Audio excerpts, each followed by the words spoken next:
Hi everybody, it's Trisha from Trisha's Delicious Dishes, and today we're going to be making jambalaya. You can see I have everything ready to go. I'm really excited about this dish. I've made it many times over the years. Today we're using shrimp, chicken, and Italian sausage. So all the product that I'm using today is gluten-free. We're going to be doing it low-carb style. We're going to have some fun and we're going to make some great food. Starting with my cast iron, I got it on medium high. And I'm going to add my olive oil,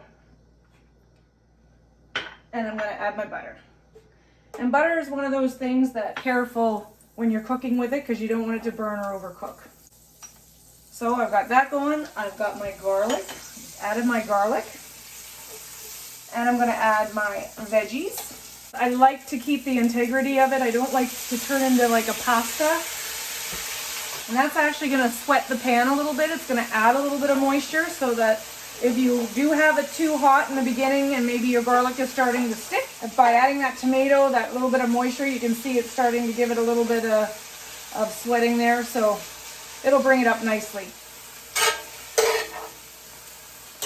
And because I've got that veg cooked and it's such a brilliant color, I don't want to ruin all that hard work of all that chopping just to lose it in the dish.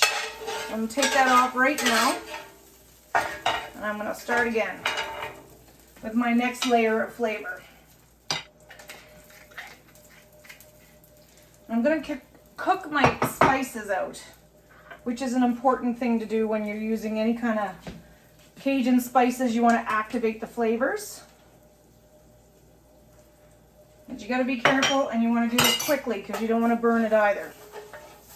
There, just a little touch. Now I'm going to add my chicken.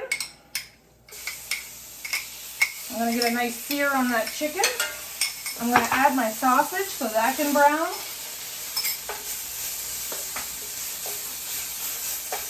And I'm going to add my shrimp. Adding that shrimp gives it a little bit of moisture. I just give it a shot. And again, a little more seasoning.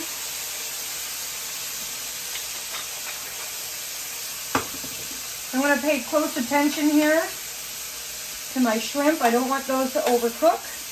And as well, I want to make sure that my chicken cooks all the way through. So this is an important step that you want to really pay attention to what you're doing.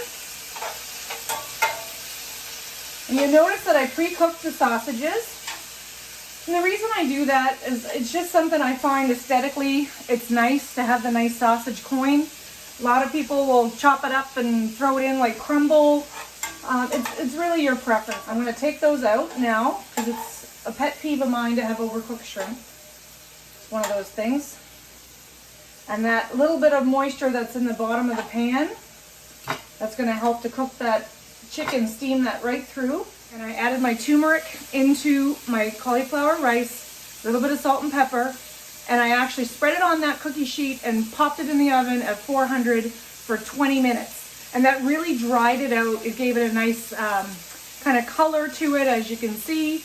And then it'll ultimately give it a nutty flavor as well, which helps season. So I'm going to dump that right in there now. I'm going to toss all of this back in, first with the peppers and the tomato.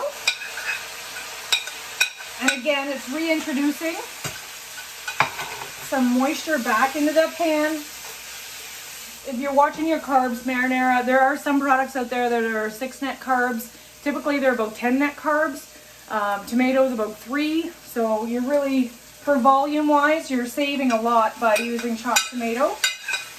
I do have some Italian spice here. So if I would have had some fresh herbs, I would have added that, but I used a dry mix. I didn't add that when I cooked out my Cajun spice because I want to not burn the basil. Basil can be so delicate, and if you add it too soon, it's going to be very, very bitter. And top it off with a little more pink salt. I hope that you enjoyed the video. Please subscribe, leave a comment, share it to your friends. Love to hear from you. Thanks again. Take care.